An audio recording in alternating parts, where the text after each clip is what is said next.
السلام علیکم دوستو، اگر زندگی میں آپ کو کبھی تکلیف پہنچے، مصیبت پہنچے، دکھ پہنچے، یا کوئی آپ کی برائی کرے، آپ کی غیبت کرے، آپ کے پیچھے پڑ جائے اور آپ کو تنگ کرنے لگے، تو گھبرانے کی ضرورت نہیں ہے، صبر کرنا ہے۔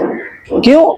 اس لیے کہ اللہ تعالیٰ فرماتے ہیں انما یوفی الصابرون اجرہم بغیر حساب، کہ صبر کرنے والوں کو بے حساب اجر دیا جائے گا، یعنی کوئی گنتی ہی نہیں ہے۔ آپ اندازہ کریں کتنا بڑا اجر ہے۔